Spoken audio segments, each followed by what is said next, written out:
Ciidamadii ugu badnaa oo weerar ku qaadi lahaa degmada Aadan Yabaal ee gobolka Shabeellaha Dhexe ayaa maanta waxa ay ka baxeen magaalada Muqdisho.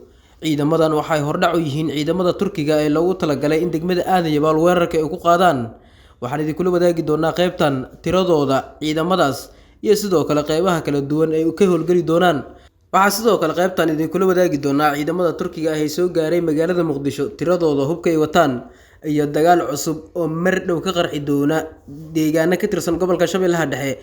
Muuqaalka like saar, subscribe saar bartan oo kusoo biir meel dheer gaarsiis si aad u hesho warar iyo macluumaad joogto ah. Aan ku bilowbo magaalada Muqdisho maanta waxaa ka baxay ciidamadii ugu badnaa kuwaas oo weerar ku qaadi lahaa sidoo kalena xureyn lahaa degmada Aadan Yabaal ee gobolka Shabeellaha Dhexe oo ay ku sugan yihiin dagaalamayaasha Al-Shabaab oo ay la wareegeen. Ciidamadan ayaa muuqaalo kala duwan oo laga soo qaaday waxa ay muujinayeen iyaga oo saaran gawaarida ciidamada kuwaas oo kusii wajahan garoonka diyaaradaha Aadan Cadde ee magaalada Muqdisho. Waxaana qorshaha uu yahay in laga qaado garoonka Aadan Cadde ee Muqdisho lana geeyo deegaano iyo degmooyin ka tirsan gobolka Shabeellaha Dhexe. Ujeedada ugu weyn ee ciidamadan loo qaadayo waxa ay tahay in ay hordhac u noqdaan ciidamada Turkiga ah ee Muqdisho soo gaaray kuwaas oo iyaguna maalmaha soo aadan ku wajahan deegaano ka tirsan gobolka Shabeellaha Dhexe gaar ahaan Aadan Yabaal. Ciidamada Muqdisho ka baxay ayaa boqolaal gaaraya iyagoona sababta ay Muqdisho uga baxeen u tahay in ay dib u xoreeyaan degmada Aadan Yabaal. Ciidamadan ayaa waxa ay yihiin qaybaha kala duwan ee booliiska, waxaa sidoo kale kaashan doonaan ciidamada macawisleyda ee degmadaasi oo iyaguna dhowaan halkaasi isaga baxay. Abaabul xoogan ayay dowladda federaalk Soomaaliya hadda wadaa iyadoona diyaargarowgii ugu xooganaa uu ka muuqdo. Ciidamada maanta magaalada Muqdisho ka baxay ayaa iyagoo muuqaal laga soo duubay waxa ay muujinayeen iyagoo faraxsan qorshahooduna yahay in ay dib u xoreeyaan deegaanada Al-Shabaab gacanta ay ku dhigeen sida Aadan Yabaal, qaybo ka mid ah Wargaadhi, Aboore iyo deegaano kale. Ciidamadan ayaana waxay si weyn u kaashan doonaan ciidamada Turkiga u deeqday Soomaaliya kuwaas oo iyaguna Muqdisho la soo gaarsiiyay. Ciidamadan Muqdisho ka baxay garoonka diyaaradaha Aadan Cadde ee magaalada Muqdisho dhanka kale waxaa kasoo degatay diyaarad military oo sida ciidamo Turki ah sida ay noo xaqiijiyeen ila wareedyo xilkas ah oo lagu kalsoonaan karo. Ciidamadan soo degtay ayaa waxay gaarayaan 500 oo askari kuwaas oo laba diyaaradood lagu keenay gudaha caasimadda, waxaana soo dhaweeyay mas'uuliyiin ka tirsan wasaaradda gaashaandhigga iyo taliska ciidamada xoogga dalka Soomaaliyeed.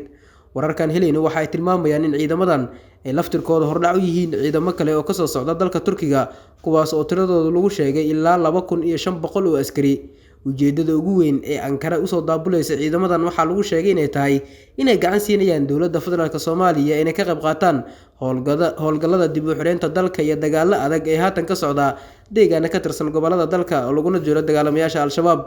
Ciidamada dowladda Turkiga ugu deeqaysa Soomaaliya ayaa laftirkooda howlgallada dib u xoreynta dalka ka qaybgali doona. Dowladda Turkigana waxay hadda ciidamadan u diyaarisay wax kasta iyo qalab kasta ay ku dagaalami lahaayeen.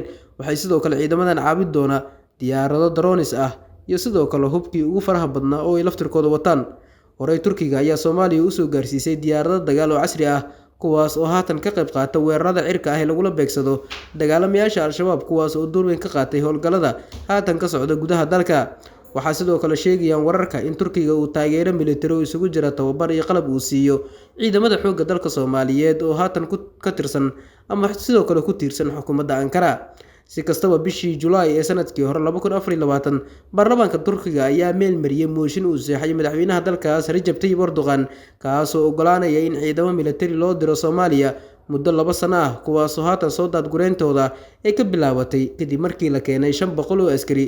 Soomaaliya ayaa haatan ku jirta marxalad dagaal oo aad u adag waxayna wajahaysaa halista Al-Shabaab oo culeysyo xooggan soo saartay deegaanadii dib loogu xoreeyay. Ciidamada Turkiga ayaa waxa ay sidoo kale 500 hordhac u yihiin 2500 oo kale kuwaas oo Ankara ka soo baxaya. Markay Muqdisho imaadaan waxaa loo dejin doonaa istiraatiijiyad dagaal. Ciidamada xoogga dalka Soomaaliyeed, militariga, booliiska, nabad sugidda iyo macawisleyda ayay la howlgali doonaan. Aadan Yabaal, Wargaadhi, Aboore iyo deegaano kale Al-Shabaab ay ku sugan yihiin ayayna ka bilaabi doonaan gulufkooda koowaad. Howlgalladaas ayaana noqon doona kuwo xoogan oo la filayo in Al-Shabaab dib loogu xoreeyo deegaanada ay ku sugan yihiin. Ciidamada Muqdisho ka baxay iyo kuwa Turkiga maanta imaaday ayaa isku soo beegmay.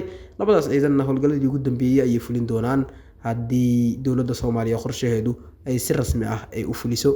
Wararkii ugu dambeeyay iyo macluumaadka dunida iyo sidoo kale Soomaalida si aad u hesho bartan rukumo oo subscribe dheh, muuqaalkan like saar oo sii share garay nafaaladaada ama aragtidaada qaybta hoose commentiga kaga dhiibo. Waad ku mahadsantahay la joogaada. Mahadsanid. Armando, un carajo,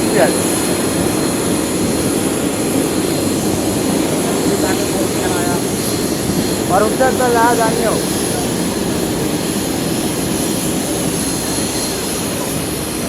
अरमान उत्तर आगे किया